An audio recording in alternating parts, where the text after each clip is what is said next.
We are live in 3, 2, 1, action.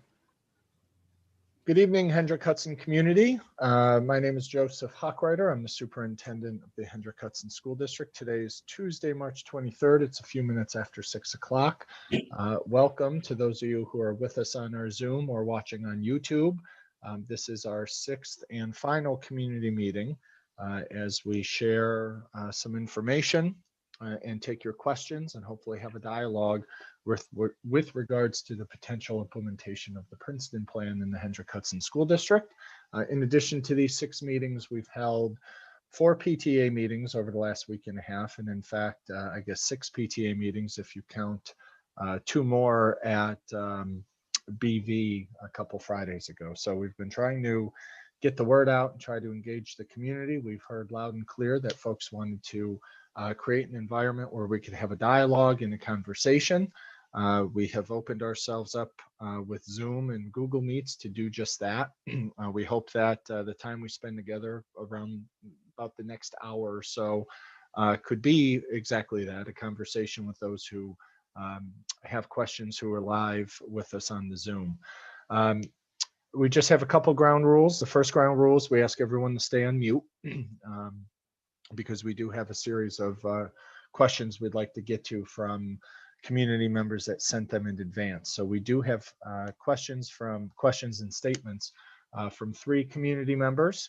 And we typically start our time together going over those questions and providing those answers. And then we'll open it up to those who are with us for any questions or commentary. And that may lead to a discussion, hopefully, or folks on the Zoom will just give their opinion with regards to the Princeton plan. Joining us is Dr. Margaret Roller. She is our Executive Director for Curriculum and Instruction, and Lisa Shookman, who is our Executive Director for PPS. That includes all things regarding special education and student supports. And so these two have played a vitally important role in helping us communicate what is and what is not the Princeton plan, and what the strengths and weaknesses are, and what the opportunities and threats are as we consider moving toward the Princeton plan. So with that, I'm going to read and address some of the questions, as I said, that we received earlier, and I'll try to introduce everyone who asked a question. They may be with us on the Zoom or watching at home, hopefully, so they can so they know that their questions are answered. So the first one is from Agnes Layden. Agnes would like to know, how much money will the district save next year if the Princeton plan is implemented? Also, is this a one-time savings or consistent savings each year going forward? How much will the tax increase be without implementing the Princeton plan? So really good questions, Agnes. Thanks for sending them in. How much money will the district save? Basically, we look at implementing the Princeton plan is a cost reduction. Obviously, with the closure of Indian Point, that's taking place in about 5 weeks. Indian Point will cease operations on the last day of April. With Indian Point's departure is about 30% of our budget. Right? Indian Point accounts for 30% of our budget, around 25 million. And while some of those dollars have been restored or reallocated, certainly we do not have a one-to-one replacement for every dollar that leaves with Indian Point in terms of new revenue coming in. So we know that we had some major decisions to make and some opportunities to look at some of our systems and structures to see if there could be savings over time. The Princeton plan, if implemented, would save approximately $2 million in expenses each year. Presentation we provided to the community a few months ago, late June or late January or early February. Unfortunately, implementing the Princeton plan reduces staff to deliver instruction. It does not eliminate programs. And it does not take away any opportunities, instructional opportunities for students. The reality is having more kids in the same place at the same time that need the same service or grade level instruction, we can streamline our delivery much more efficiently. And so the Princeton plan would call for a reduction of 14 staff. An estimated savings would be about $2 million. So it's not a tax reduction, but it's a tax avoidance. All right. So basically, every year we keep the Princeton plan, or I'm sorry, every year we stay status quo, 3 elementary schools by neighborhood, as opposed to implementing the Princeton plan. The delta, or the difference, is about $2 million each year. In terms of tax avoidance, that's about a 4.5% tax avoidance. All right. The district raises about $430,000 for every 1% we increase taxes, right? We increase taxes to increase revenue so the district can pay its bills, cost of living adjustment, those sort of things. So think of it that way. Think of it that to keep the status quo, we basically need $2 million more in revenue, or about 4.5% more in taxes each year to keep the status quo, as opposed to implementing the Princeton plan. So $2 million is the number in terms of savings we've been talking about for a while now. It's not a one-time savings because it's structural, right? So what happens is we reduce the expenses one time, and then it's baked into our budget. So it's around a $2 million difference every year we don't implement this.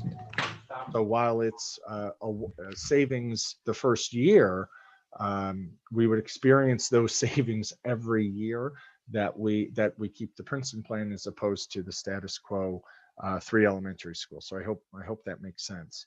How much will the tax increase be? We talked about that. It's around 4.5% tax avoidance. All right. So it's important we get our phrases correct, because in order to raise $2 million in revenue, we would increase taxes about 4.5%. And how much will the tax increase be without implementing the Princeton plan? So our budget updates every week now. We're having Board of Education meetings. Our potential tax increase without the Princeton plan hovers anywhere between 6.5% and 7%. And why does it hover, and why is it not fixed? Because our budget is not complete in terms of the revenue we receive from New York State. All right. We build a budget based on revenue assumptions, and a major player in our revenue stream is New York State. So it's always an assumption. It's always a conservative assumption, because we don't want to assume that we're going to receive more aid from New York State. Any additional aid is certainly bonus to the district and to the community in terms of savings in the out years. So hope that answers your question, Agnes, and if it doesn't, we'll be able to get to you in a little bit after we go through the other questions. So just hang on there. Another question from Laura Wentz. Laura would like to know if the district may be eliminating 14 positions, how much are you saving? I think we talked about that. How much will it cost to bring staff in to teach enrichment in STEM? Are you actually going to save money, or are you just shifting to another budget line? If you aren't saving anything, why are you changing the system that has been placed in years? That is a great question. And I know Dr. Roller's eyes light up when we talk about this. So I'm going to toss it over to her in a second. I want to be really clear. What the Board of Education asked us to do is to identify what the potential savings were implementing the Princeton plan, taking students in the 3 elementary school system we have now and organizing them by grade level. All right. Regardless of what school would have which grade level. Let's call them school A, B, and C. All right. The idea, though, or the feedback we've received, is that rearranging elementary instruction and having students change schools, that could be taxing on those students. And certainly we've heard it could be taxing on the families, and we understand that. We had a stakeholder group of about 35 staff, parents, and community members, spent a good number of hours, at least 10 hours, with representatives from Somers, Tarrytown, and the Ossining School District. All 3 of those districts have a version of the Princeton plan. And what we came away from those meetings were that those elementary schools, many of them were able to offer different programs for students that we can't. For example, some of those schools have a dual language program to very, very young children. Some of those school districts have pre-K programs. Some of those districts are considering or have implemented a STEM program, as you mentioned, for 4th and 5th grade students. The issue is we have an opportunity to save $2 million and through tax avoidance, keep our taxes low in an era of Indian Point going away. Or over time, have a conversation with the community because a lot of parents are asking, is it worth it, right? Is all of this change worth tax savings, tax avoidance? And what our stakeholder committee spent a lot of time talking about, and you may have heard that in the report out that happened a couple of weeks ago, they started to dream a little bit and started to think of what could be if we were to repurpose some of those 14 positions into some of the programs we talked about. So for example, let's say instead of putting all $2 million of potential savings to tax avoidance, let's say instead of $2 million, we save the first 1.5 million. Okay, and we reduce, or through tax avoidance, save all of us, me included, 3.5% of a future tax increase. And with that $500,000, that extra 500, right, 1.5 plus 500,000 is 2 million. We build some enhanced elementary experiences for our students that we otherwise could not have or could not afford in our current model. All right. Those were discussions that came out of the stakeholder committee, and I'll let Dr. Roller now talk a little bit about how those conversations evolved and some of the excitement around the potential. Good evening. Thanks for sharing, Joe. So some of you have heard me speak probably ad nauseum now about this. Yes, there are potential programs that we could introduce to our schools over time. We don't anticipate that in the first year of Princeton, we would be able to implement a dual language program. Even if we wanted to, that would take considerable planning to bring to the district. Pre-K is something we very much want. And even though there are other revenue streams to help us build a pre-K system through some grants, it requires planning. So we couldn't open in September with, ta-da, we have pre-K. Some things like a STEM or a science program as a special are doable, but they require us to reposition existing staff. So instead of adding 3 teachers to teach science as a special in BV, Frank G, and Furnace Woods, we now have the opportunity to do that by grade level. There are some programs that we're looking at that are specific to a grade level. Imagine now if we stayed the same in neighborhood schools and I had a program I wanted to bring to first grade, I would need to have a teacher at each school to address the first grade in each building. If we were grade banded, all of my first graders would be in one building. I'd only need to hire or reposition one staff member. So there are economies of scale that allow us to dream a little bit about some of the opportunities we would love for our kids to have in front of them. As I said, some require more intensive planning and certainly a decision on the part of the board and the community as to whether we offset our potential tax burden by the full amount of dollars, or we set aside a portion of that money and say, let's add this back while we go grade band. And so that part of that conversation obviously is still to be had. Great, thank you. Thank you, Margaret. And Laura, I hope that answers your question. It's about, and that really comes from the feedback from the committee in terms of some of the opportunities that the Princeton plan could pose over time. You know, I've said in other conversations, probably some PTA meetings, we've had so many lately, I'm sure it was in this forum too, that, you know, parents also to an extent are looking for a greater incentive to support this, a greater reason. Otherwise, perhaps we're just reshuffling students and we're going to magically save money on our taxes over the next 10 years. The question is that good enough? Is it worth it? And I think if we approach this with a carrot, meaning that there's a greater potential for enhancing our elementary program through exactly some of the examples Dr. Roller just mentioned, that has been received more positively because we're able to bring something new to our district, and we'd be able to bring a new experience to our children that in our current model and in years past we were not able to provide. So I hope that helps.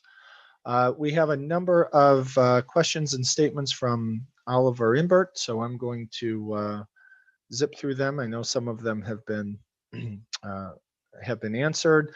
The first one is the cost comparison between the Princeton plan and the status quo. We've been talking about that earlier today and in previous meetings. So the rough estimate is around $2 million. Yes, it includes reducing 14 staff, which none of us are excited about. But as we said, we have some shifting demographics. We have an enrollment decline in the last 10 years of 10%. So we have lost about 240, 260 children in terms of enrollment over the last 10 years. And certainly that enrollment decrease has been exacerbated in certain parts of our community. For example, Furnace Woods. In the last 10 years, the Furnace Woods enrollment has gone down by over 30%. 10 years ago, Furnace Woods had over 300 students, and we're projecting next year when school opens in September, Furnace Woods will have just over 200. So when we talk about economies of scale and efficiencies and being able to provide access to similar programs in all 3 elementary schools, when you have that disparity in enrollment, and especially the distribution of those students by grade level, it really creates some challenges for us, and I'm sure we'll get into that in a little bit. Oliver also commented that a 20 to 40-minute bus ride each way is a lot of stress for elementary students. It will make them more tired when they arrive in school and not ready to learn. Let me just keep reading. Is this taken into consideration? It would create a tiresome overall rhythm for elementary school. So in certain instances, the bus ride may be longer. I can tell you right now that students at BV, some students at BV are on the bus for about 30 minutes. Same thing with Frank G. Furnace Woods has bus routes in the 25 to 30-minute range as well. So that time frame between 20 and 40 minutes is somewhat typical. I mean, certainly not for all students. The closer you live to a school, certainly the quicker your bus ride. We have talked a lot at recent meetings about how long it takes to get from one side of the district to the other.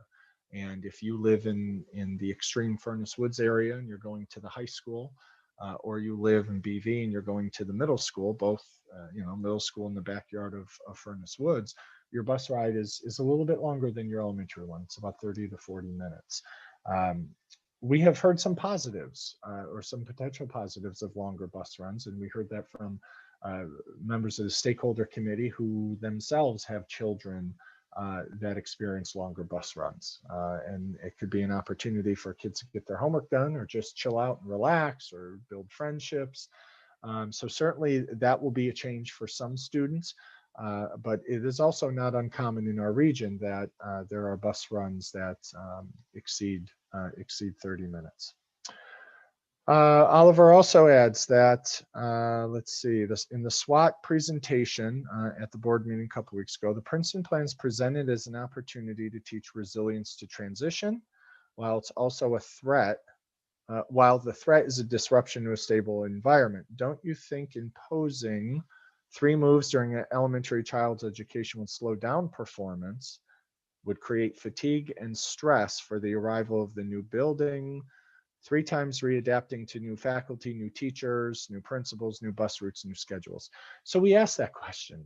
In fact, Lisa Schuchman and her team spent a lot of time talking to our colleagues in Ossining, Somers, and Tarrytown about transitions, how to help students with transitions, transitions that may not go well for children or children that really rely on consistency.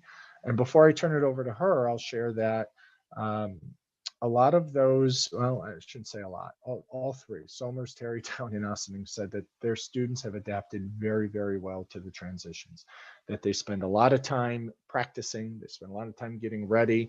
And remember, when students transition from school A to school B, they're transitioning with 150 to 180 of their friends because they're moving by grade level. And by moving by grade level, the district and those 3 districts I mentioned can provide a lot of unique opportunities. Field trips to go see the new school, walk the halls, meet the new teacher. The principal comes down and has lunch with students. Typically, the PTAs are very involved in working together. And you're right. The presentation did say it's an opportunity to learn transitions. We are really concerned. I think all of public education is concerned about the transition into middle school.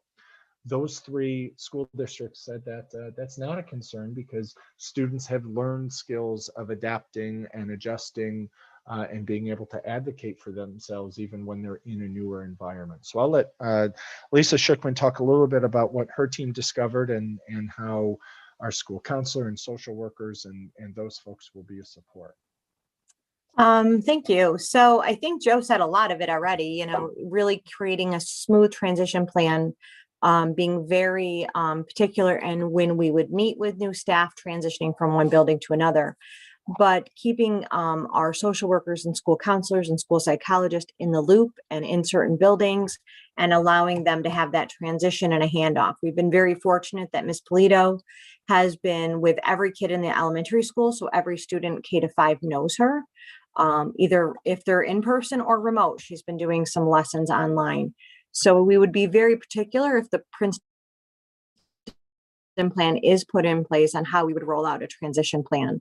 Of course, we would involve, our teachers and our administration and our PTAs to make sure things are smooth and students feel comfortable with this transition. In most of the schools, as Joe had said, transition seemed to be quite smooth because they all became one. So we would all be the sailors, where at Terrytown, they were all the horsemen. So that was like the big thing. You were going to the next level of the horsemen, and we would really, play on that and really enforce that with the kids and make that part of that transition. And I think it's an important thing if we do go to the Princeton plan to make sure that we have that thorough plan together and we're ready to support students and staff and parents when we do transition. Joe, if I could just jump onto that for a quick second. I think one of the things we heard loud and clear from all 3 of our partner communities, Ossining, Tarrytown, Somers, was how excited the kids were to go from one building to the next. When you are grade banded, the building takes on the personality of that age range. So you can imagine how interesting we could make the aesthetics of a school to match an age range, the subject matter that is taught at those grade levels. And the kids are excited to I wonder what the next school is going to be like. And of course, if they have siblings that are moving ahead of them, they're enticed by their siblings' experience to anticipate what is to come. And of course, the benefit is, as Joe said, they are traveling with 100 of their very best friends. So that was an important question, and I thought our partner communities did a great job of helping us better understand that. Thank you. Oliver's next question was talking about implementing the Princeton plan. How many families have at least 2 or 3 children that would be affected? Meaning we would, parents of elementary children would have students in multiple schools. That's a really good piece of data that we started collecting today.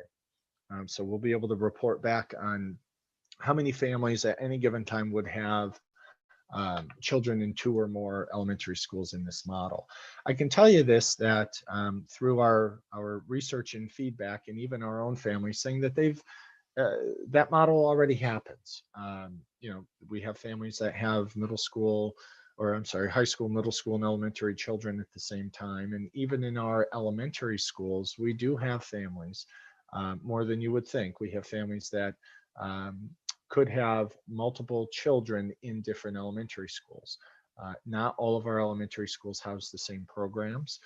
So if you are a child that attends maybe BV because they have a program that meets your needs, yet your sibling attends Frank G because that's where you live, we currently have that for more than dozens of students. And so we've had some families who have joined these meetings and talked about their experience and said that it's, they work closely with the school, and all 3 elementary schools work closely with each other to make sure parent-teacher conference, for example, is not the same night, or PTA meetings, or so on and so forth. Same issue as we discovered, as Margaret and Lisa talked about with our conversations with Somers, Tarrytown, and Ossining as well. We know that will be a challenge for some families. We had a conversation today with Mother Connection. We've had many conversations, but as recently as today, about how we can support them and vice versa in terms of before and after school care, because we know that will be, that's a priority for families. So in terms of the data, we don't have that for you today, but we know that there will be some mitigation strategies to work with families who have children in multiple schools. We know that's going to be a reality for many. Oliver's next question, or I guess sort of statement: children in elementary grades benefit greatly from older children through educational support and understanding of their next stage by seeing it on a daily basis. Implementation of the Princeton plan, aside from breaking up siblings, would remove that asset for all children. How would it be addressed? So in 2 of the 3 elementary schools, in the Princeton plan, they would be basically physically connected, or at least contiguous to a school with older children. So, you know, obviously Furnace Woods and the middle school are in each other's backyard, and the same with Frank G and the high school.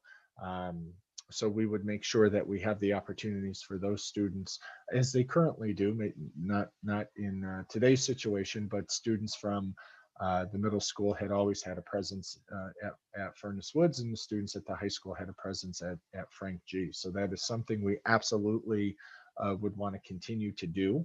And we do know that at least in 2 out of 3 elementary schools, as they are now, they'll be very, very close to older students who can come and volunteer and mentor and read and help and support and play with students as they currently do. So we don't see that as a big hurdle, and those were some questions that our stakeholder committee asked Somers, Tarrytown, and Ossining as some follow-up, and they too made some accommodations for that to continue to happen.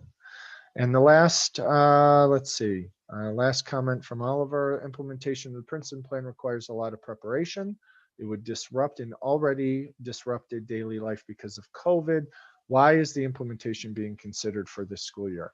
I would say it's being considered, period. And then the conversation is if it's a valid way of pursuing, when would it make sense to implement? The reason it's being considered now is because we know that the financial situation with regards to Indian Point is not going away. The revenue is still going to be greatly reduced, even though we're in a pandemic.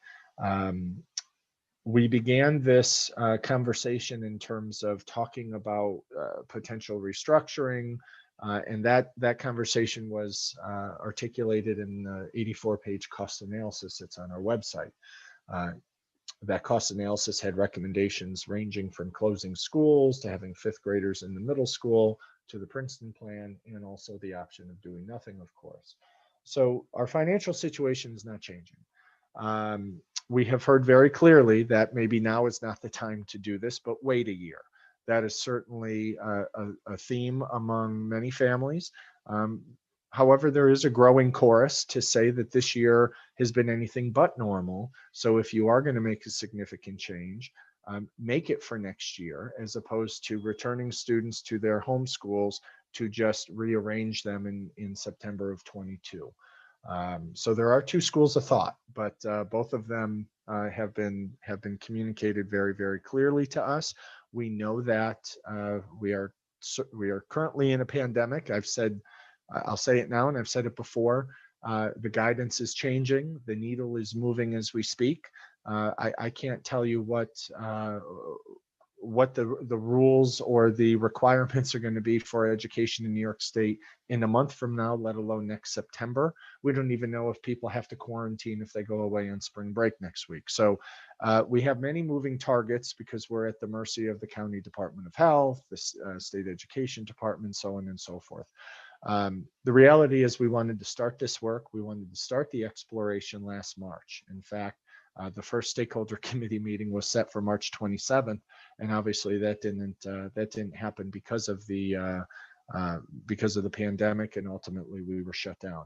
But the board believed it was an important conversation to continue to have because the impetus for discussing the Princeton plan was financial in nature. And what we learned are that there are some other opportunities and there are some other challenges with considering the Princeton plan. So while the focus was to determine could this be implemented in September of 21, in 6 months from now, there also is relevant of a discussion to consider it for September of 22 for the reasons Oliver, you share, and what we just talked about.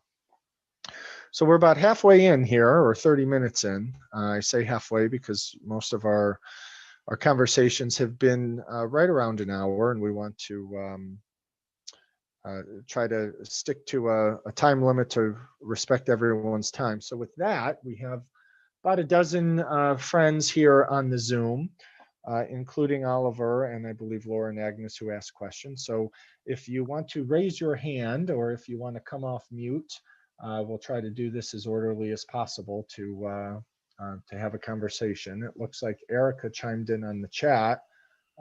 Erica, do you want to come off of mute and give your comment or question? Sure, I can do that.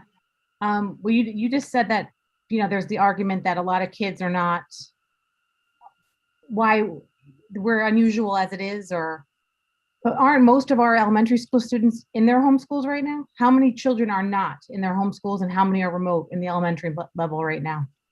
So we have 11 full classrooms dedicated to remote instruction, and that's around 150, 160 students. And we have a number of students who are coming to school every day, coming from one neighborhood school to a different neighborhood school because of space restrictions. So we do have, we actually have two Princeton plans or two small examples of Princeton plans working right now, both in-person instruction in some classrooms, and certainly all 11 of our full remote classrooms have children from at least 2, if not all 3 elementary schools. And what I hope I clarified was input and discussions being shared or feedback being shared with us that some families believe that implementing the Princeton plan as soon as September of 21 is not a bad idea, or they're not as concerned about it because this year has been abnormal. And so having students go to a different elementary school next year, kind of what's the big deal? We've been through a lot of change over the last 12 months. A little bit more is not going to, my words, not going to be a big deal. Now, you certainly could disagree with that and dispute that. I just wanted to share that as Oliver, commented that maybe we shouldn't be doing this in a pandemic, and that has been a theme. We have had a number of families who look at it the opposite way. So that's all. But Yeah, no, I thank you. I just wanted to clarify that. That's the number of kids that were actually in the buildings is a lot. So but are a few that are not. So. Yep. I think again, quick math. We have 11 remote classes, and I think they're anywhere between 15, Margaret, 15 and 20 students. So again, 150 to 180 students is pretty fair. That's about a full grade level. That's about 20% of our elementary students. Alice, you kind of raised your hand. You put in the chat you'd like to say something. So go ahead, Alice. Why don't you come off? I'm sorry, it's Agnes. It's Agnes, not Alice. Oh, Agnes. I'm sorry, Agnes. Yes. I'm one of the voices you may not have heard from previously in these forums. I know that they were directed initially to parents with students in the elementary schools, because those are the ones who would be very much affected. However, I just want to know that I had a child go all the way through Hendrick Hudson High School. She graduated in 2012. I've lived in this district since 1996. Now I'm one of the, quote, seniors who still is very active in this community and still very much wants to remain in this community. I would never vote against a school budget. I want to keep, that would keep programs in place for all the students in this district that they enjoy the same sorts of things my daughter did. However, there's a huge, huge financial hit to this community. And maybe people who are not as directly involved as those who have children in the schools need to be heard from as well. The cost saving is enormous. And I think the board has a huge responsibility to take that into account, not just for all the people that have children in the schools, but for everyone who lives in this district. There are so many people who have lost their jobs, who are going to have difficulty staying in this district. And I think any kind of a tax increase of the level that you're talking about is just not going to be palatable to a huge majority of this community. And I am saying that, and that I am very much in favor of the Princeton plan. In addition to the amount of tax savings it would result for everybody in this district, it's going to provide one other thing that we've talked about for years. And yes, I remember how many times this Princeton plan came up in all the years my daughter was in school.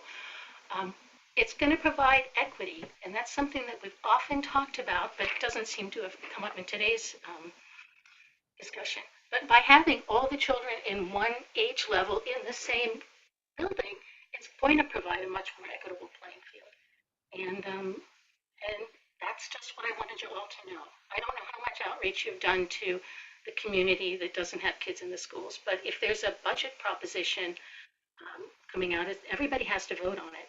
And I think a budget increase in the area of which you're talking about without the Princeton plan, without implementing the Princeton plan for the fall of 2021, I just don't think that's going to be palatable to a large portion of the community. Thanks for your comments, Agnes. A couple points I'd like to respond to. One, I'll talk about, you mentioned that you no longer have students in the district. I think that's a really, well, it's not that I think, it is a really big segment of our community. In November, there were 14,000 registered voters in our school district in November. Some quick math, we have around 2,300 students, and we're going to make some very bold assumptions here. Assume every child, all 2,300 students, have two parents that live in our school district and are registered voters, all right? So let's say that's 4,600 votes from parents, all right? Let's include our, and again, a very big leap here. Let's assume we have 200 students that are in 12th grade, and let's assume they're all registered to vote. So we'll add them. So 4,600 and 200, we're doing live math here, 4,800 potential voters of parents and students out of 14,000. We are one of the few communities, suburban communities in Westchester, where we have a significant population of taxpayers that no longer or never had children in the district. And there are many, many reasons for that. Our community is super, super affordable. Our community is very, very beautiful. It's easy to get places. It's really a destination in terms of where we are in Westchester and the access we have to really special places.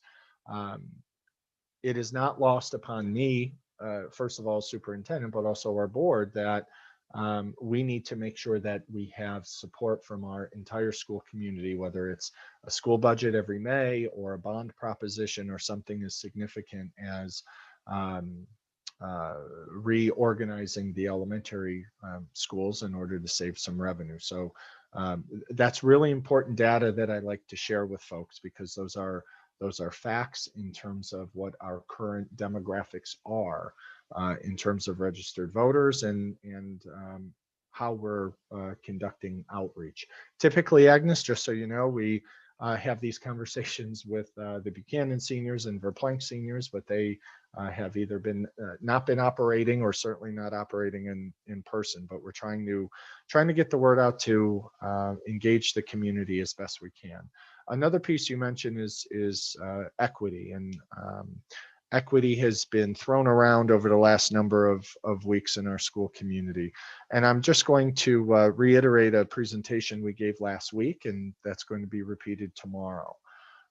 Next year, and this is legitimately next year based on your zip code, children in 5th grade are going to have many different experiences. If you're a 5th grader going in the Furnace Woods, there will be 27 children in that class. If you're a fifth grader going into Frank G, there could be as few as 19. If you are a first grader, if you're going into first grade next year, there could be as few as 11 students in your first grade class in one school, and there could be as many as 20 first grade students in the first grade class in another school. The reality is the sands are shifting in our community. Our demographics are changing. Our enrollment is declining.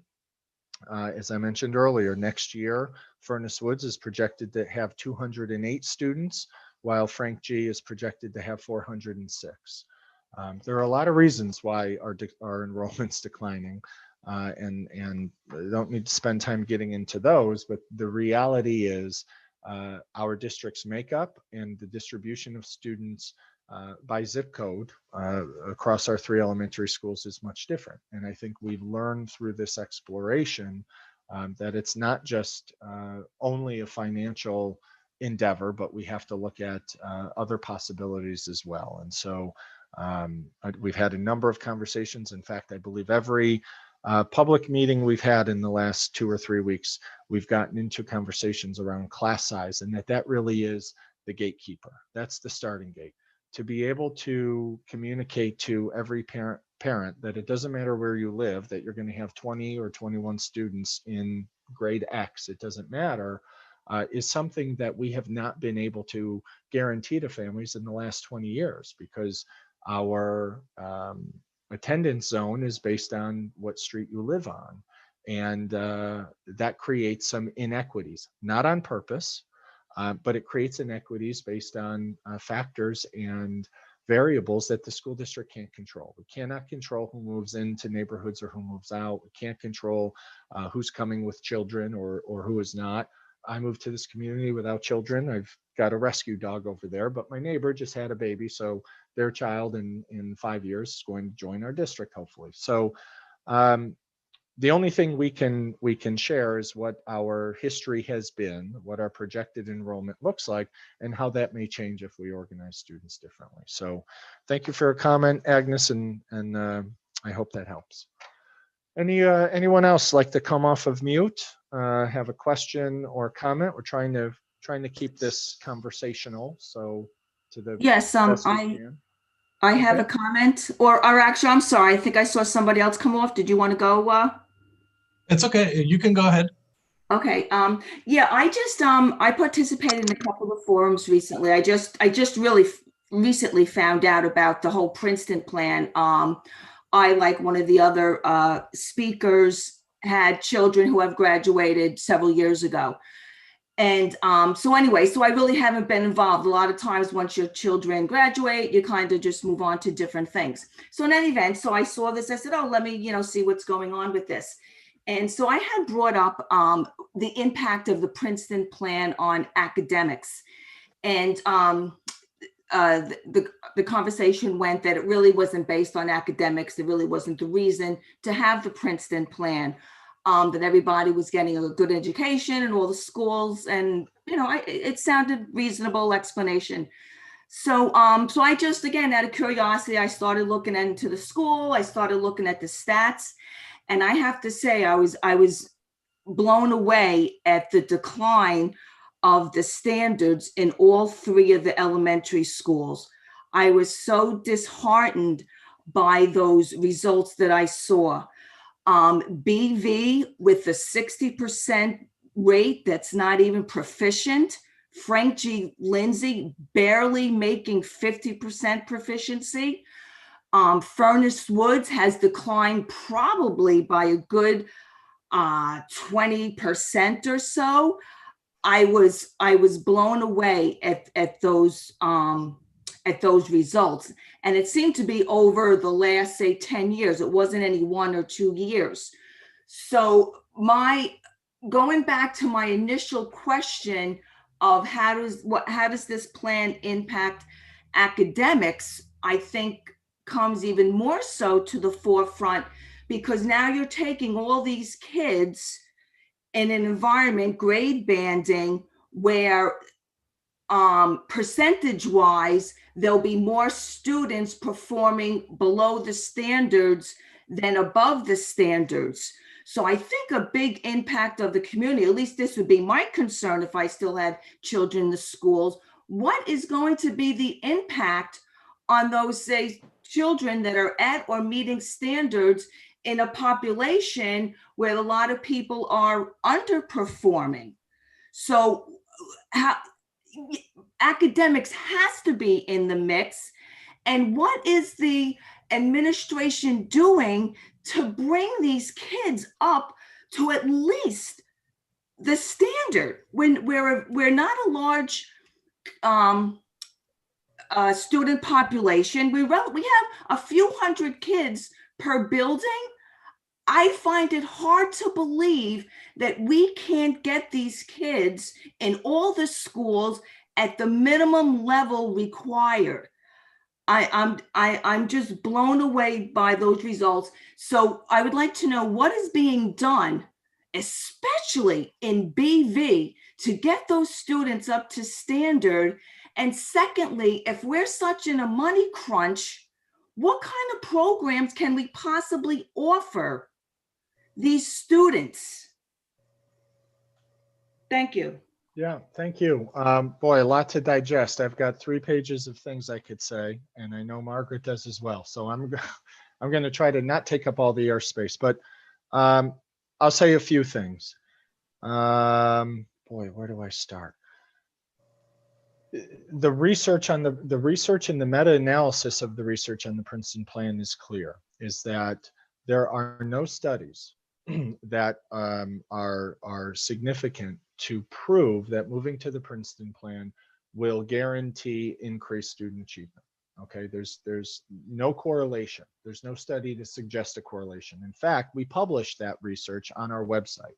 So we were very clear that this endeavor was to talk about or to discuss how we could reduce expenses, all right, and reduce tax increases to the community without reducing or eliminating opportunities for students. All right, so that's the first thing I want to make abundantly clear. And again, the research that we've provided from third-party groups have suggested that moving to the Princeton plan will not guarantee any increase in student achievement. What it will do, which we've shown, is it will provide more equity in terms of access, that we will be able to demonstrate that regardless of where you live, within 1 or 2 students by grade level, you're going to have pretty much the same number of children in front of each teacher, not 27 in one zip code and 19 in another. All right. And starting with equitable class size across all facets of the district, all neighborhoods or region of the district, will give us a better opportunity to impact student achievement. All right, now let's talk about the student achievement measures. You mentioned in the last 10 years. I'll tell you this, in the last 10 years, that students that have taken elementary state assessments in the last 10 years have resulted in our high school being a top 100 in the country multiple times, identified by Project Lead the Way as one of a handful, and I dare I say one of 2 or 3 schools that were identified by Project Lead the Way. We're a top 20 high school in the county, and those are results over the last 3 or 4 years, of which students have taken state assessments in the last 10. All right, so the correlation between doing well as a 3rd grader on a state assessment does not give us any indication of what their success will be in high school, or the fact that our high school offers 41 classes for college credit between 9th and 12th grade. All right. As the superintendent, I'm telling you that the state assessments are disgustingly flawed. All right. They are political football that have been used in the last 10 years to rate teachers against each other, to pit communities against other communities, to be used for evaluative and promotion purposes, meaning merit pay or people not getting a raise. And the state assessments, quite frankly, have become a joke. Over the last 8 years, no 2 years of a state assessment for children between grades 3 and 8 have been the same, meaning they have not provided us any meaningful information about student achievement over time or about teacher effectiveness. All right. In fact, in 2014 and in 2015, parents in our community in New York State had had enough. And they petitioned their local elected officials, they petitioned the state education department, and they boycotted.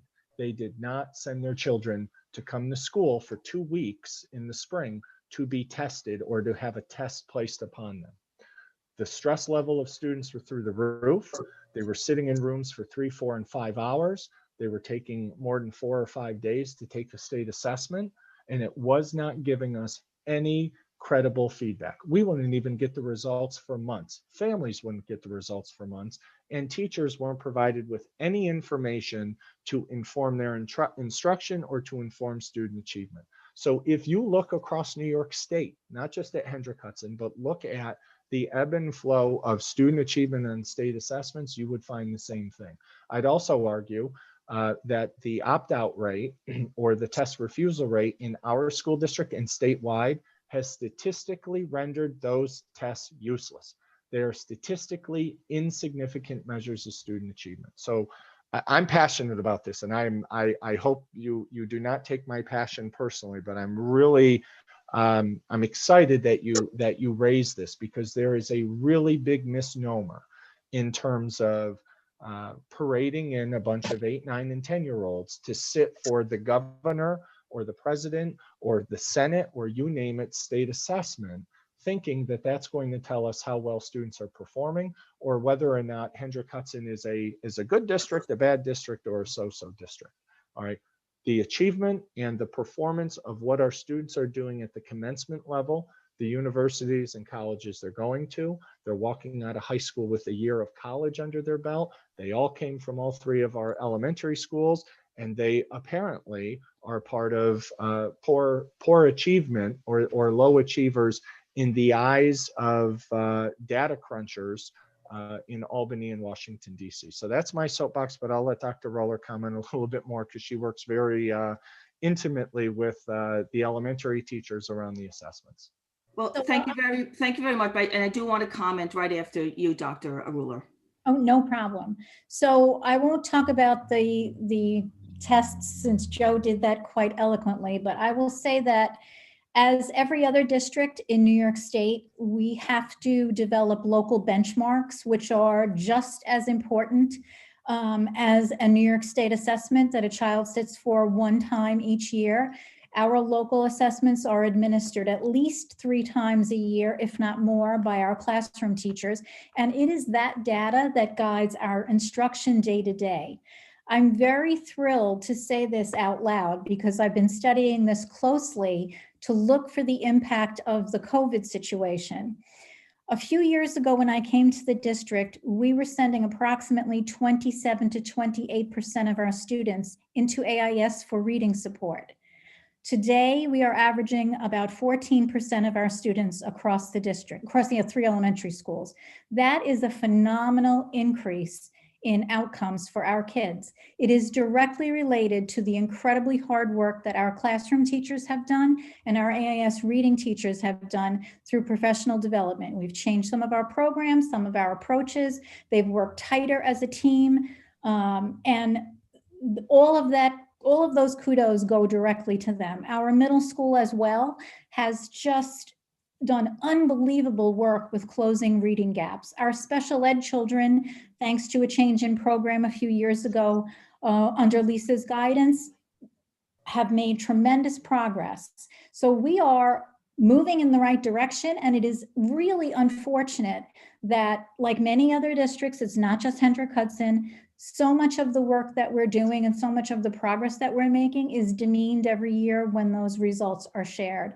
Lisa and I made a strong case last February up at the state level about just what we're talking about. The fact that our local benchmarking tells a very different story from the state test results. And we are using quality products to create and develop and administer those local benchmarks. This is not an opinion from a classroom teacher. This is a well-developed and well-researched tool that is being used to measure student achievement. So I am very proud of the work that we've done at elementary to move the needle, and we will continue to do so. And as we're identified as a school, we also have to remember that some of those test results are multiple years old. And we're looking at test results for kids that are now sophomores in high school.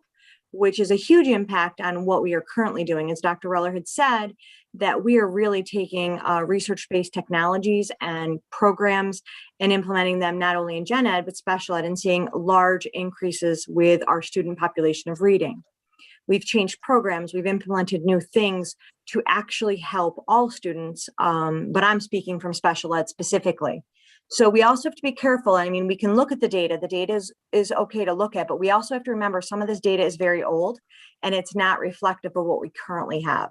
And that's the case we tried to make at the state level. We're being targeted for something for kids in, I think it was 3rd, 4th, and 5th grade, if I remember, Margaret, and they're actually sophomores in high school. So those are things that we also need to look at. And, you know, if you don't know that, which we didn't know as we were up at the state arguing with them, that becomes a significant piece of evidence to review as well. Right. Well, thank you for your comments. I appreciate it. But just it also needs to be considered when people look to move into communities. The first thing they look at is schools, and they are looking at that data. The data that I was looking at was as current as 2018, 2019. So it was relatively in the not so distant past. And I don't want anybody to misconstrue that I'm blaming teachers. I think the teachers are doing a phenomenal job. I quite honestly, I mean, I would look more towards the administrators as to their programs, their curriculum that they're asking the teachers to implement. And I don't know, and I'm just speaking from, I don't know what the curriculum looks like. Like I said, my children have graduated a number of years ago, but it's still an important piece of data that people look at. And that, you know, I can kind of maybe go along with some of what you're saying if the numbers were, you know, maybe not below 50%. You start hitting 50% and below, there has to be something to that data, and it's concerning. So then again, that goes to the point now of cost.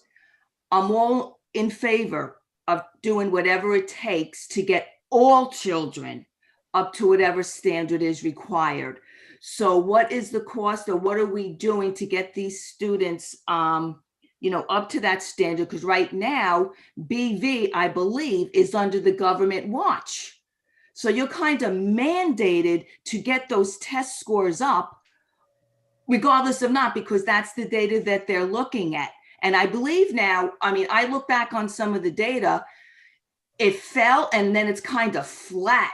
Like I'm not seeing any vast improvement, at least looking at that one particular benchmark. So what's being done so we don't have a government takeover of that school, or lack of, I don't know what actually happens, but that district, that school has been on the watch list for a number of years. So I'll comment on that, and I'll let Lisa and Margaret finish my comment, and then we'll move on. I know Mr. Inbert wants to weigh in, and he had sent in some questions. I think it's important to look at, if we're going to talk about bad data, and we're talking about a bad assessment that gives us bad data and that it's creating concern or conversation in our community. Two things you have to look at: how many students didn't take the exam, and what the performance was of the students that did, and how that basically multiplies in the eyes of the state. And Margaret and Lisa led a contingency. Well, they were our contingency, debating with the state education department, because the chief reason that Buchanan Verplank Elementary School was identified in a need improvement or targeted school or needed help is because of how many students did not test, because parents had enough. They kept their child home. They did not want them to be stressed out over a test that was meaningless. They didn't want them to experience, to have experiences that basically were not worth it, that the input was not worth the output. And it was very, very concerning. And New York State, appeasing to government requirements so that the government could pay New York State could pay school districts, did not care. They did not care that so many families in New York State kept their children home for these reasons. And I'll let Margaret and Lisa talk about their conversation with our liaison at the state, and then we'll move on. I think it's more, I don't want to talk about the liaison. I think what I want to say is, I think the Princeton plan, and this is just my personal opinion, is something that helps us with equity. You're right. BV is our lowest performing school, but it's not because of our teachers. It's because of where we are in things, and we really have to address things. How many special ed kids were in the building? How many didn't take it? So I think the Princeton plan is we grade band allows us to have the kids in one spot, really focus with kids and parents and talk about testing. And I think that's something that Margaret and I have led this year, is a whole parent and teacher task force to how to communicate with our families, how to talk to them about testing. Because a lot of this, the scores of BV that you're seeing are students that did not take it. And some students were counted 3 or 4 times, or excuse me, 2 to 3 times based on the number of tests they took. So it's a triple whammy. If they did poorly in one and well in others, then that triple whammy is what continues to hurt us. Right. So I just wanted to explain that. So sorry, Margaret. No, that's okay. I don't want this to become a conversation around test scores. We can certainly talk a lot more another evening and explain how the calculations are made and how interesting it's fixed, if you will, and skewed in one direction. What I'd like to say about equity is, yeah, we do have the same curriculum across the 3 schools. I'm very proud of that. Our teachers are very proud of that. They work hard at staying close to one another in instruction through all the content areas that we're responsible for as elementary folks. That being said, when the kids coming into one school are what we call behind before they get started, if you will, because of their life experiences or different life experiences, the opportunity to be exposed to the same opportunities that another community might have, we are working harder and sometimes with much larger class sizes to deliver that curriculum and give each of those students what they need. And that really is what equity is all about. It's that every student gets what they need in the moment. So for us to be able to look at moving from 20 or the cap in kindergarten is 22 right now, which in my opinion is ridiculous, but it is. To have a classroom with 22 kindergarten students and try to deliver the exact same curriculum that's being delivered across town with 11 kids is a very, very, very different experience for the teacher and for the students receiving that instruction. If I have 8 kindergarten teachers, I can now create 8 well-balanced, well-distributed classes with roughly the same class size for each teacher, which means that all of our kids have the same opportunity to have more of my teacher's attention, more of the TA's attention, more opportunities for differentiation in my classroom. So that's really what we're talking about here. When you put the whole grade together, you can address those inequities in ways that we can't do in a single building. And by the way, that's an advantage for students too. You know, Furnace Woods having 1, 2, 3 sections at most, and I don't even know, I think we do have 1 grade level with 3 at that school. There's not a lot of wiggle room to move students around. Whether you have a student on student concern that you'd like to separate, or whether you have a student teacher concern that you'd like to address, there's just not a whole lot of places to move people. Placement, and I know we don't spend a lot of time talking about this in a community, but the placement of students with teachers and with peers is so critical to that year's academic performance. And there's a ton of research about that. So for me, the advantage that we have by going grade band is that opportunity to bring an equitable experience to all of our students in all 3 schools if we grade band them. I'll stop talking now. Yeah, thank you. Thank you. Thanks for your question and comment and allowing us to talk about some things that didn't come up on the questions. But Mr. Inbert, you have been very, very patient. Thanks for sending in your comments and questions in advance. And I'd like to turn it over to you for a few moments if you have any follow-up. Yes, thank you so much. I appreciate it. I'm sorry, I don't know any of you because we just moved here to the area, so we're new, and I want to thank you for spending the time with all my questions. I'm sorry I had so many. I did not have time to come to the other meeting, so you're getting all the questions at once, and I really appreciate your time. Before I give what I wanted to share, I'll just make a few comments to the replies that you guys gave me about my questions. The first one is about the school, but well, my wife and I have 3 young girls in Furnace Woods, all in elementary. So that's why you're getting all my questions, because that would, I mean, Princeton plan would just change everything. We moved here because of Furnace Woods. So it's too bad for us now, everything's changing, which I understand, and it's not the point. And also whatever I'm talking about, it is about my own experience. So I'm not pretending to say, give me all the good things for my daughter and myself. Don't give good things to other schools and other students. Really, we moved here because we know the school district does the best for everybody. So, you know, we totally understand that, and we're not saying otherwise. So for the school buses, my comment was about the fact that the elementary kids are younger, and sometimes we do tend to compare it to middle school and high schools, and I understand some high schoolers and middle schoolers have longer bus rides, but when you're, you know, between 6 and 10, the experience is much different. And for example, when you say they're going to do homework, I'm sorry, but my 1st grader is not going to do homework in the school bus. And I don't think my 5th grader is either. Maybe she'll read something, but I don't. So, and I think when we're talking about all the changes, it's about elementary only. And I think the reason why there's an elementary, whether it's Princeton plan or neighborhood schools, is because it's a special age. There's special transitions and very important. You learn to read, you're learning to write. I mean, you're learning social context and so forth. Middle school, high school, way different. So, you know, and so school buses, it's not just about you have to go far from school.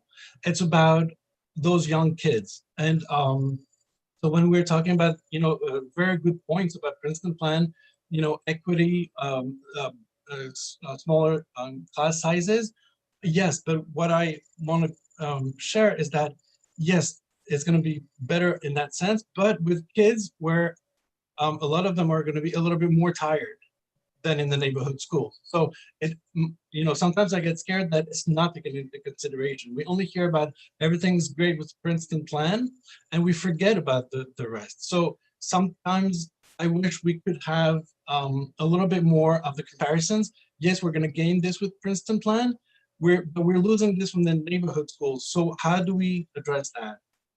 So it's a little bit what I was trying to make, you know, come across with my questions. Same thing with the moving of the buildings.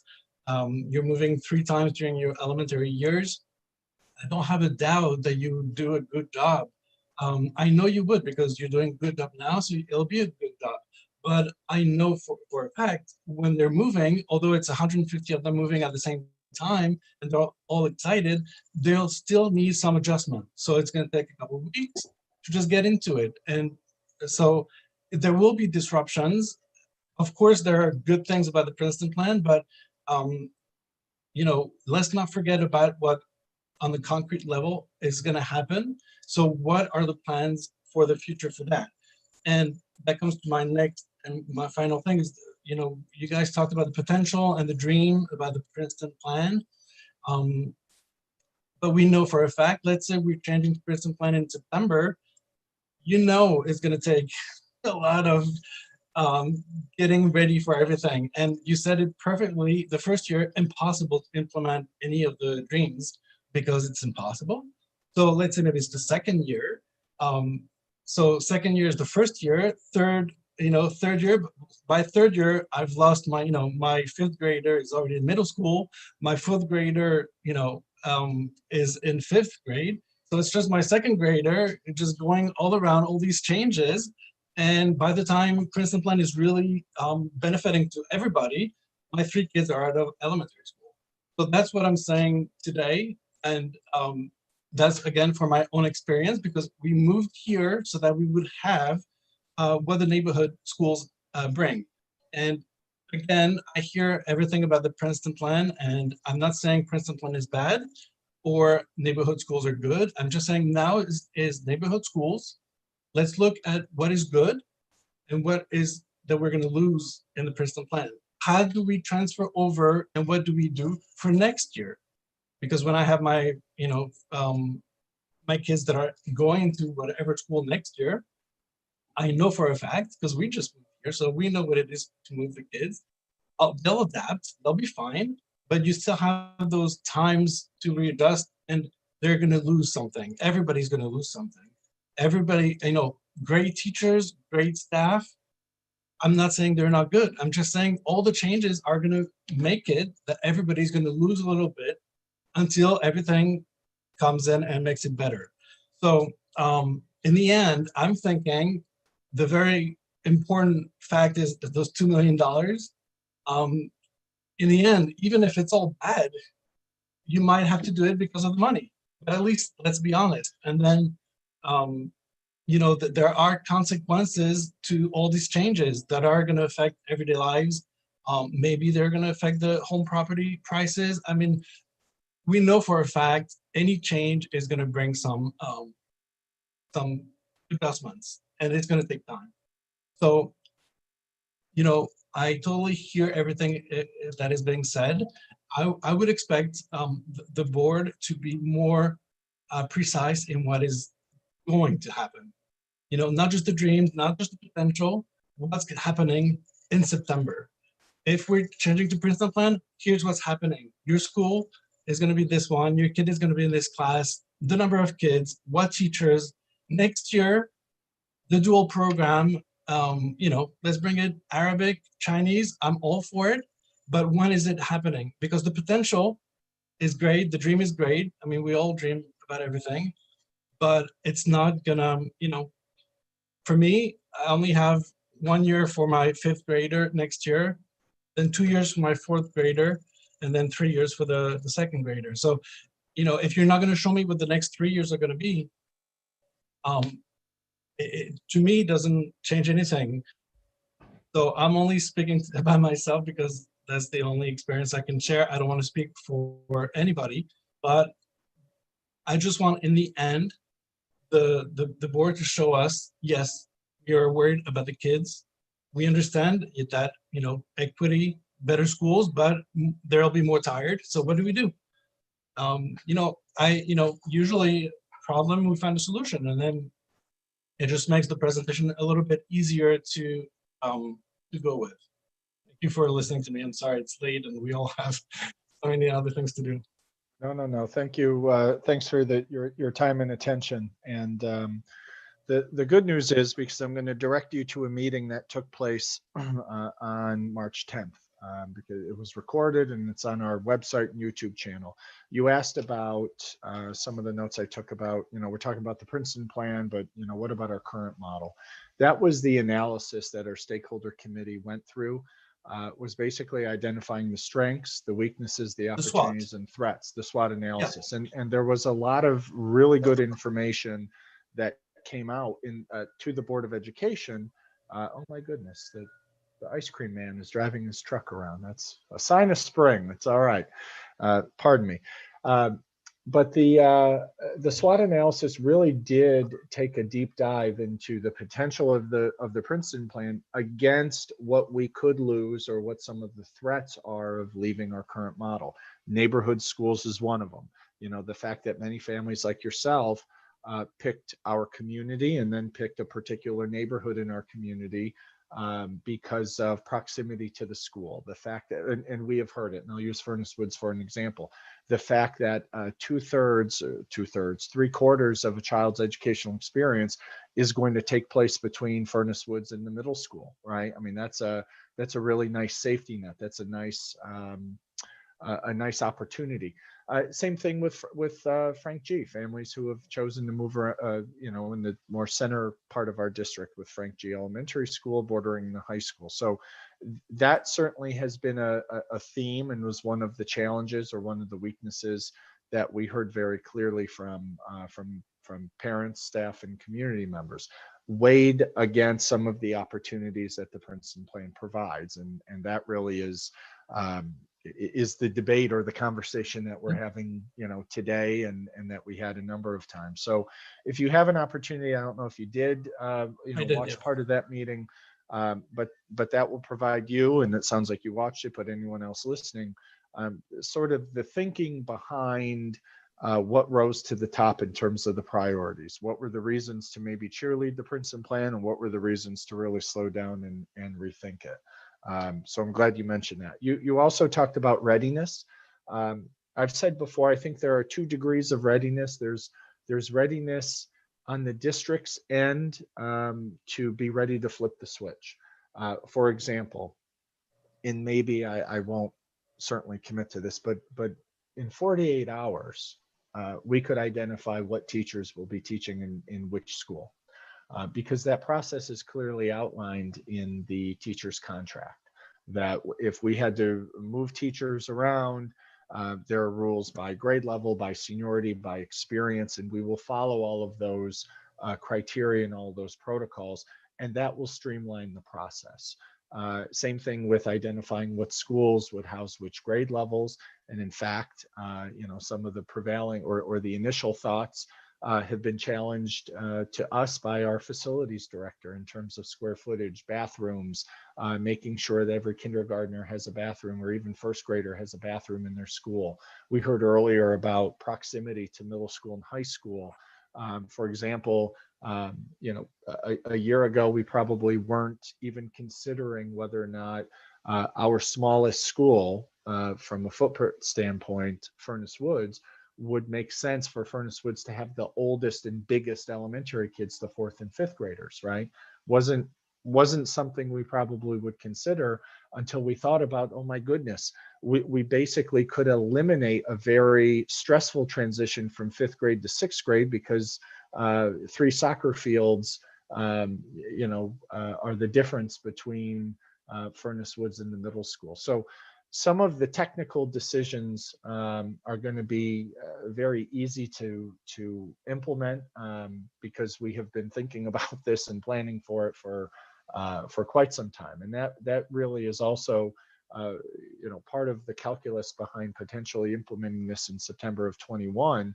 We have been working very schizophrenically in 2 environments, actually 3. What COVID looks like next year, right? Separate from the Princeton plan discussion, just what COVID looks like. If we go back to our normal situation, 3 elementary schools in September, or if we implement the Princeton plan, because we know that we will have a finite period of time if we choose to move forward in September of 21.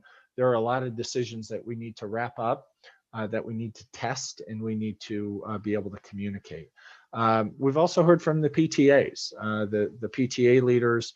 All 6 of our PTAs had representation on the stakeholder committee, and particularly the representatives of the elementary PTAs have been asking us to consider hitting pause or slowing it down, because they play a vital role in being a conduit between families and the school and teachers, and providing resources and funding and fundraising to be able to create more equity in terms of programs and access, but also provide programs and resources and supplies and equipment that go above and beyond. So they are anxious for us to make a decision, or the Board of Education to make a decision. And lastly, you mentioned bus rides, right? A theme was, will students be too tired? What will we do about that? I mentioned at the onset, we do have elementary students on the bus 20-30 minutes. That likely, depending on exactly where you live and where you would be going in the Princeton plan, that could increase. Yeah, sorry, just about the bus rides, we have 20-minute bus rides. It's just that when in the presentations we were told it can go up to 55 minutes. So I want to be clear. The 55 minutes, we asked some of our neighboring districts that are in the Princeton plan how long their bus rides are, and actually, not to be rude, but I'm looking up that document. It was shared with us that other districts in the Princeton plan do have bus rides up to 55 minutes. And while that is not anything we're excited about, I share that because That is a normal bus ride in Westchester County, depending on where you live. If you live in the extreme corner of Furnace Woods by Hemlock Hill Farm, that bus ride's going to be a lot longer, a lot different than if you live. That's my point. Yeah, that's my point. It's going to be longer. So what do you do? I mean, you know you're going to have a pool of more tired kids. What do you do? So that's, I'm not saying it's not going to be longer, or I'm just saying it will be longer, and you'll have more tired students in elementary. So a 6-year-old is going to act up differently when he's tired than a 12-year-old. Yep, and certainly a consideration. I know that our 3 elementary principals who participated in the process, we've begun conversations with them over where they would, if they could choose with a magic wand, what grade level school they'd want to work in. Those conversations have started. So there has been a lot of planning that has not been very public, because we have to we have to let the process play out, but we need to be ready to act if it is as soon as 6 months. So thanks for your comments. Thanks for joining us. I know your time is limited. Thank you so much. Yes. We are around an hour and 20 minutes. Oh, Christina, you have your hand up. Let's go to you, and then I'll ask, or I guess I'll let people know we're going to try to wrap up here shortly around 7:30. But Christina, you had your hand up, so thank you. Welcome. Yes. Hi. Thank you. Good evening, everyone. And thank you guys for your time. Since there's a lot of unknowns with all of this, I just have a question about something that we could know. Has anybody done analysis where comparing our school district, the status quo, what it is now, and Peekskill School District, which we're mirroring, and what the scores are between the 2 districts? Who's outperforming? Yeah. Again, for the reasons we shared, the very statistically significant reasons and the emotional reasons, we don't even compare those test scores against ourselves, let alone other schools. The other thing I would say is that our district demographics are significantly different than Peekskill, and significantly more different than any of the other districts we border, including Yorktown, Lakeland, and Croton. What also is a wrinkle in trying to achieve any sort of analysis is what Margaret and Lisa mentioned earlier: participation rate. We have fewer students participating because parents don't want their child to experience the misery of the state assessment experience. So we have a limited pool to compare ourselves against others. So for those reasons, we don't, and we haven't, and that's not a cop-out. That's just we value those assessments so little because they give us such little meaningful information. As the educator, how do you feel we're performing compared to that district? I compare, Margaret mentioned earlier about our benchmarking. And we take that very, very seriously. Unfortunately, in COVID, it hasn't been as rigorous as we would like. But we review our internal data all the time with our teachers, with our special education staff, with our reading teachers, our support staff.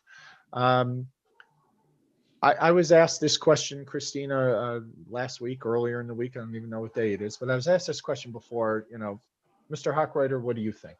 I'd say 5 years ago, this community probably wouldn't be having the Princeton plan conversation for a number of reasons.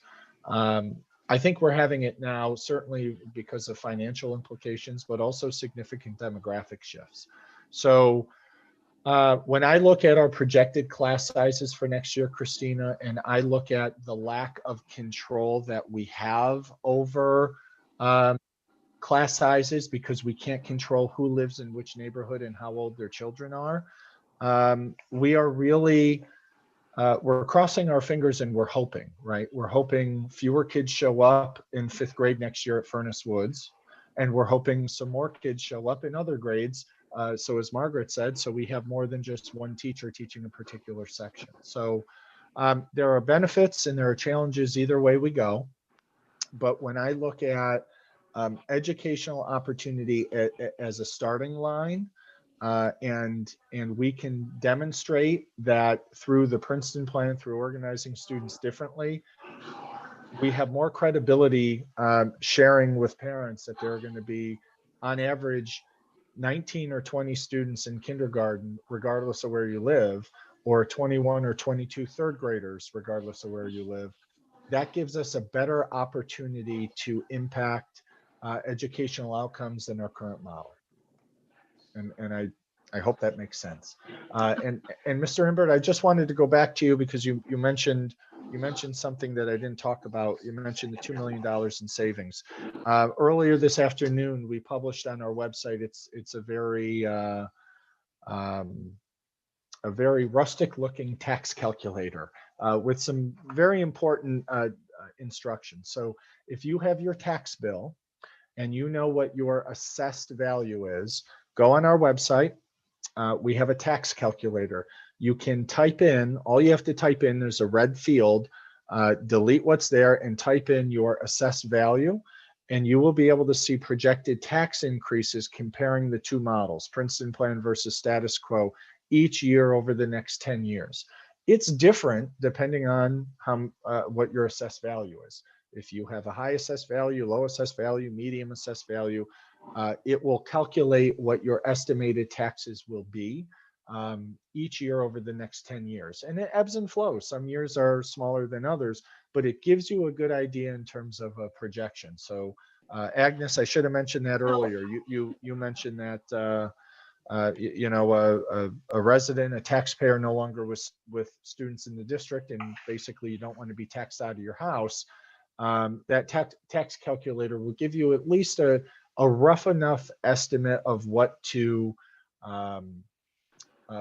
expect. Now, there are some assumptions. Can I ask a question about that, Joe? I'm sorry to interrupt. I had a question about the home value and stuff. Was an independent study conducted as to how the implementation of the Princeton plan in the district will impact the value of houses within the district? There isn't, and I'll tell you two pieces of information. One piece is we had a gentleman who was on our stakeholder committee who is in the real estate business and a parent and former PTA leader, said that there is no literature to suggest that the Princeton plan increases or decreases your property value. And I'll take it a step further and say this, that there are other districts in Westchester County that operate in the Princeton plan whose property value is much higher than ours. All right, Yorktown has a version of the Princeton plan. They grade band. They have students in the same place at the same time. They divide it a little bit differently, but they have a version of the Princeton plan. Somers, we mentioned, who we spent time with, they have the Princeton plan. Their property value is higher.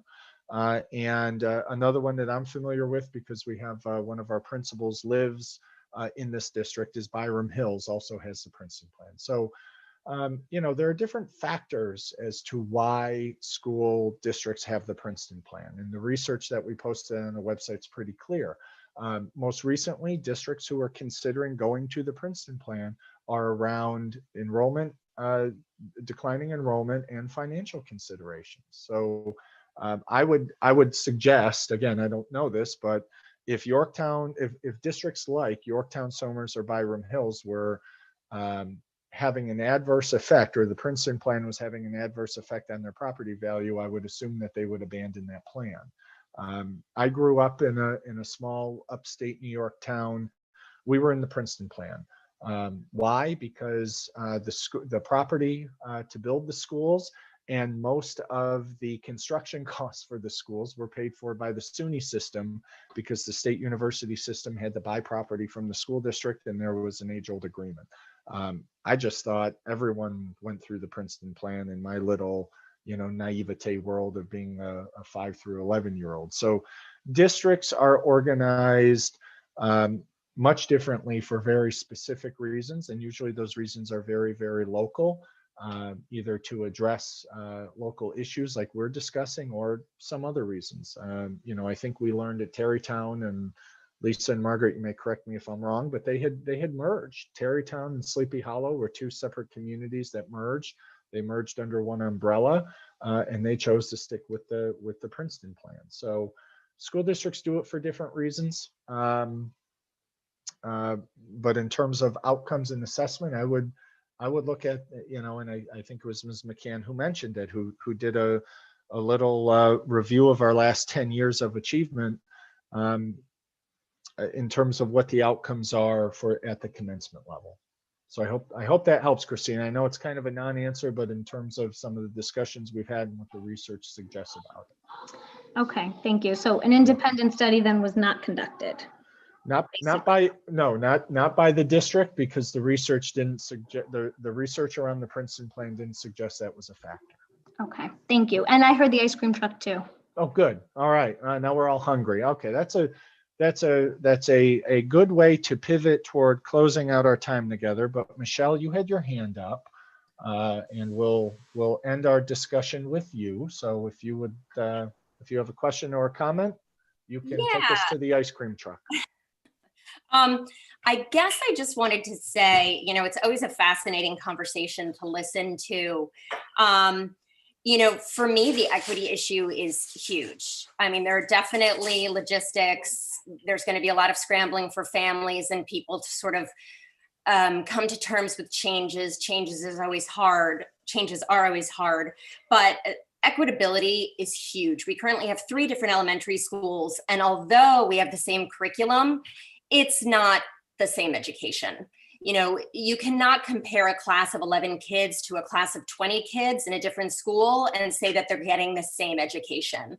You cannot compare one school whose PTA is, more adequately funded than another, so they're bringing in more author visits, they're going on more school trips, more opportunities for the kids, and compare it to another school who doesn't have a fraction of that.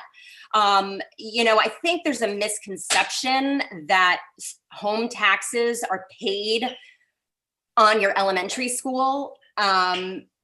Houses within the district have actually been redistricted so that they were once Furnace Woods and are now Frank G, or were once Furnace Woods and then became BV. Your taxes are paid to the school district, and that's not going to change. So I think people need to realize that when people are looking at homes, they're also looking at Hendrick Hudson School District, where the kids all funnel together in middle school anyway. So, when everyone's paying to a district, it's not really fair to have this huge discrepancy in education for these formative years, and then have the kids funnel in middle school where some of the kids benefit from the bias. So they're from the school, which maybe typically has higher performing children because they have the benefit of smaller classes or more opportunities, versus, another school where maybe the classes are twice the size, or they have other factors working against them. And I do think some of the kids come into middle school facing some of these biases. So some of the kids are almost set up for success while other ones have to overcome the hurdles. So, I think the Princeton plan addresses this. I think bringing kids together in kindergarten is easier than in 6th grade because, again, when you're in kindergarten, you just want to play with your friend in class. You don't have these preconceived notions of who a person is based on comments you've heard. And I guess I think equity is a huge factor and should definitely be considered. I'm not saying the other things aren't things to consider. I'm not saying bus rides aren't things to consider, although, of the 3 elementary schools, one's average time may be a 15-minute bus ride, and the other 2 schools' average time may be more of a 35-minute bus ride. So it's not really fair to say everyone's bus ride is going to go up so drastically because 2 of the 3 schools have already been dealing with longer bus rides. So I think perception and point of view is sometimes based on the school in which you are currently based, and that should also be taken into consideration. Well, thank you, Michelle. Thanks for your comments. You brought up some great points. So I appreciate that. Thank you all who have spent the last hour and a half and change with us. Tomorrow, our school board meeting is going to be a little bit different. At 6 o'clock from 6 to 7, we will be on Zoom, and there have been a number of folks who who have asked to read a statement regarding the potential implementation of the Princeton plan. So from 6 to 7, I believe we have 7 or 8 folks who are going to register their comment, and they are going to deliver that. And then the board will start its normal business at 7 o'clock. We have a couple budget updates as we zero in on finalizing our budget to meet state deadlines, and I'm sure there might be other commentary with regards to the Princeton plan toward the end. So if you want to hear more about community members' perceptions or inputs or their position on the Princeton plan, that will start around 6 o'clock. So you can watch live on our YouTube channel. The weather tomorrow hopefully is just as nice. So, we hope that you join our board meeting instead. So thank you all. Thanks for your commitment. For those of you who we have seen a number of times over the last couple of weeks, thanks for joining us. And to the new faces, welcome. Thanks for being involved and spending time and energy and resources sharing your position and questions with us. And with that, Greg, we could, I guess we're going to stop recording, or we're going to end our live show, and everyone